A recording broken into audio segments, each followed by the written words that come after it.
Our next speaker,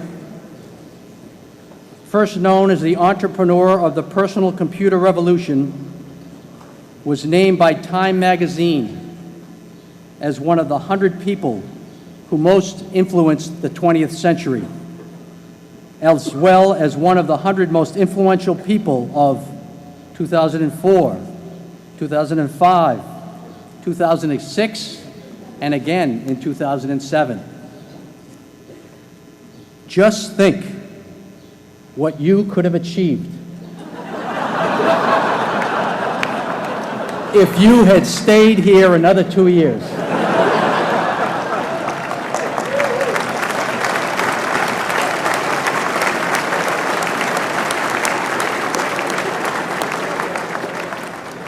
He enrolled at Harvard in the fall of 1973, keenly interested in computer science, but without a definite study plan. In between intense poker games at Radcliffe, he met his future business partner, Steve Ballmer, and he developed a version of the programming language BASIC for the first microcomputer, and co-authored and published a paper on algorithms with computer scientist Christos Papadimitriou.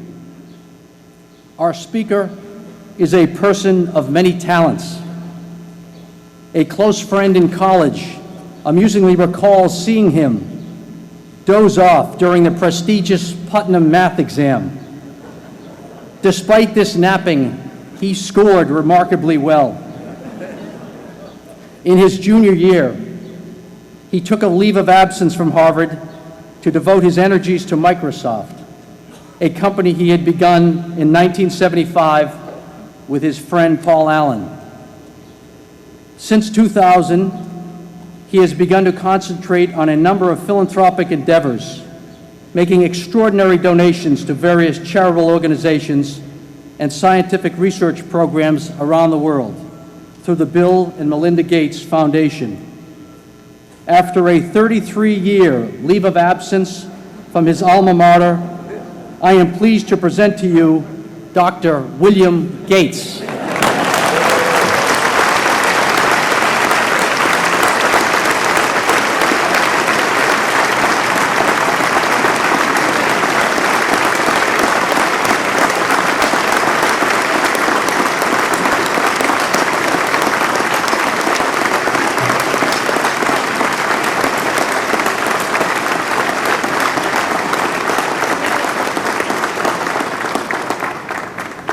Thank you.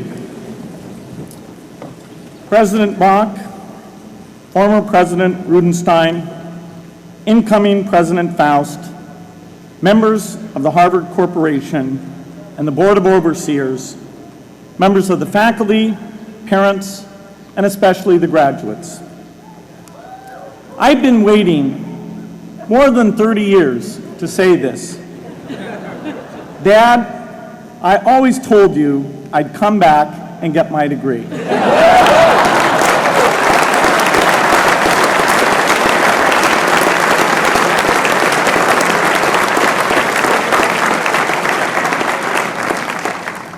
I want to thank Harvard for this honor.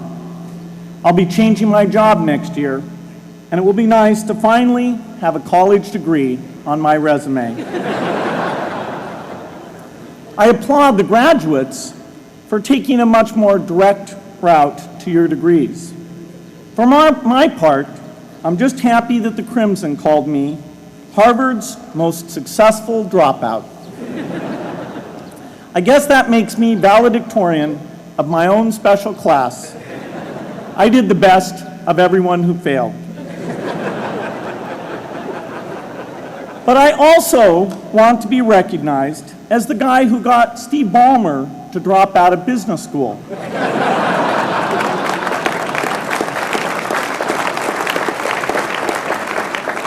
I'm a bad influence. That's why I was invited to speak at your graduation. If I'd spoken at your orientation, fewer of you might be here today.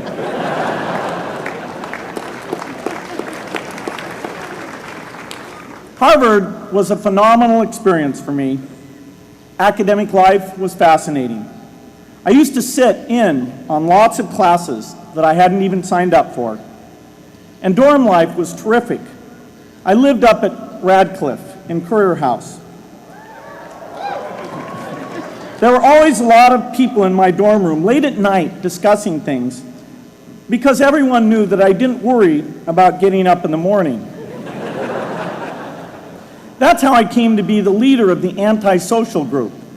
We clung to each other as a way of validating our rejection of all those social people.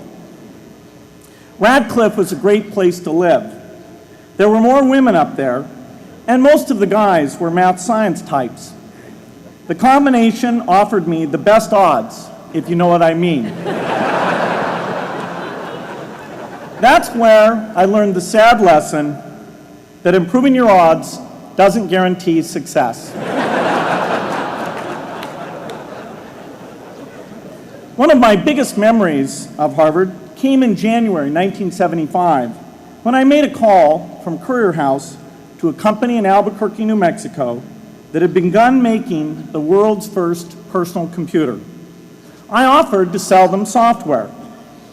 I worried they would realize I was just a student in a dorm and hang up on me. Instead, they said, "We're not quite ready.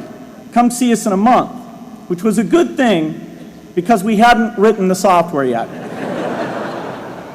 From that moment, I worked day and night on the extra credit project that marked the end of my college education and the beginning of a remarkable journey with Microsoft.